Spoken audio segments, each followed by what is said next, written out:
Residents sought warmth outside damaged buildings in Iran after an earthquake that hit the region near the border with Iraq. The quake, which had a preliminary magnitude of 7.3, left hundreds dead. Pouria Pakistan Iranian Students News Agency via European press photo agency. Good morning. Here's what you need to know. A disaster on multiple levels. It's one of the worst security debacles ever to befall American intelligence. A mysterious group obtained many of the tools the U.S. uses to spy on other countries, and released them to the world last year, causing morale at the National Security Agency to plunge and experienced specialists to leave. Our reporters spoke to current and former officials about the breach, which has hurt operations at America's largest and most secretive intelligence agency. 15 months later, officials still don't know if the NSA was the victim of a brilliantly executed an insider's leak, or both. An era of sweeping changes. One of our most popular stories over the weekend examined the Trump administration's strategy to reshape federal appeals courts. President Trump has already appointed 8 appellate judges, the most this early in a presidency since Richard Nixon. Separately, the administration is siding with doctors in scaling back an Obama-era effort to pay them based on the quality, rather than the quantity, of their work. The president is nearing the end of a 12-day trip to Asia. In Manila today, he noted his great relationship with President Rodrigo Duterte of the Philippines. A day earlier, Mr. Trump denounced his critics, from the haters and fools investigating his ties to Russia to North Korea's leader, whom he said he could call short and fat, lawmakers and harassment. A blitz of UAL harassment scandals has hit state houses from California to Florida, with accusations that might have been ignored in the past drawing aggressive responses. There's not the sense of trying to defend these guys in the same way, said Debbie Walsh, director of the Center for Women and American Politics at Rutgers University. Senate Republicans appear to have largely abandoned the candidacy of Roy Moore, the Republican nominee in Alabama accused of pursuing relationships with teenage girls when he was in his 30s. Trump administration officials cautioned that Mr. Moore should be allowed to defend himself. Our media columnist, Jim Rudenberg, looked at how the accusations against Mr. Moore are playing out on Fox News and on other conservative media outlets. Signs of a new crisis in Puerto Rico. Nearly 2 months after Hurricane Maria, much of the island's population is showing symptoms of post-traumatic stress, public health officials say. They have heart palpitations, sweating, catastrophic thoughts, one doctor said. They think I'm going to drown, I'm going to lose everything. Separately, the small energy company from Montana that was contracted to rebuild Puerto Rico's tattered power grid billed at a rate far above the norm, even for emergency work. The daily Republican tax bill. House Republicans say their tax plan would help the middle class. But that assumes trickle-down economics works. Listen on a computer, an iOS device or an Android device. Catch up at the end of day, like the morning briefing, then consider subscribing to our evening briefing. It's a rundown of the day's biggest news and the stories you want to miss, free, right to your inbox.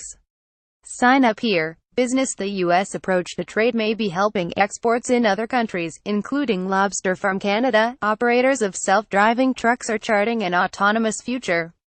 And it's not all bad for drivers. An outline for the future of General Electric and the resumption of NAFTA talks are among the headlines to this week. U.S. stocks were mixed on Friday. Here's a snapshot of global markets. Smarter living dips, both new and old, for a more fulfilling life. How to be a smart Obamacare shopper. Here are tips for getting into a selective college. Recipe of the day. Homemade maple breakfast sausage is easier than you might think. Over the weekend, more than 300 people were killed in Iran after an earthquake near the border with Iraq. Parishioners worshipped outside a Baptist church in Sutherland Springs, Texas, 1 week after a mass shooting there. Lebanon's Prime Minister, Saad Hariri, who announced his resignation from Saudi Arabia, said that he was able to move freely and that he would return home within days. Many Lebanese remained skeptical. The n.f.l games offered more drama than expected. Here's what happened in Week 10. Thor Ragnarok earned an estimated $56.6 million to remain number 1 at North American box offices. Noteworthy. Drawing a skyline from memory. In today's 360 video, the artist Stephen Wiltshire draw New York City after spending less than an hour observing it by helicopter, in memoriam. Liz Smith, the queen of New York's tabloid gossip columns, chronicled the lives of the rich, the famous, and the beautiful. She was 94. Liz Smith often inserted herself into her columns, which journalism watchdogs sometimes said showed conflicts of interest. Hilary Swift for The New York Times. Can art be separated from its artist? A Times film critic, Manohla Dargis, read Louis C.K.'s new "I Love You, Daddy" through the lens of recent revelations about his UAL misconduct. The jokes no longer landed, its shocks felt uglier, cruder, she writes. Quotation of the day. "It's like the world has thrown up Exhibit A for the plaintiff's argument." Heidi Lee Feldman, a Georgetown University law professor, on the effects recent mass shootings might have on a lawsuit against the maker of a gun used in the 2012 Sandy Hook massacre. Backstory: an engineering marvel of its time, the Holland Tunnel opened in New York City on this day 90 years ago. Excavating the Holland Tunnel at Canal Street in Lower Manhattan in 1922. Associated Press. The designer, Clifford Holland, oversaw many innovative developments for the pair of 1.6-mile tubes, including meeting the extraordinary challenge of guaranteeing sufficient ventilation. Highly stressed, he'd die of a heart attack at 41. That was several years before the tunnel opened, so he missed the debate over whether to ban horse-drawn vehicles. Perhaps we're more used to taking note of the competition for the world's tallest building, currently the Burj Khalifa in Dubai, with a Saudi contender, the Jeddah Tower, hoping to complete construction in 2019, but there's a global race on for tunnels, too. Europe claims the longest traffic tunnels, a 35-mile Swiss achievement, a 31-mile tunnel under the English Channel, and, in Norway, the singular Laredal Tunnel, which has even hosted weddings. Then there is the Aqualine in Tokyo, 8.7 miles of underwater channel with a few miles of bridge riding atop. China, ever competitive as it seeks to meet the needs of more than a billion people, aims to build the world's longest water tunnel, a 600-mile conduit from Tibet to a desert in Xinjiang. Andrea Canapel contributed reporting. Your morning briefing is published weekdays at 6 a.m. Eastern and updated all morning. Browse past briefings here. If photographs appear out of order, please download the updated New York Times app from iTunes or Google Play.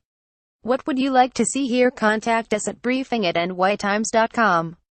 You can get the briefing delivered to your inbox Sunday through Friday. We have 4 global editions, timed for the Americas, Europe, Asia and Australia, and an evening briefing on weeknights. Check out our range of free newsletters here. Follow Chris Stanford on Twitter @Stanford.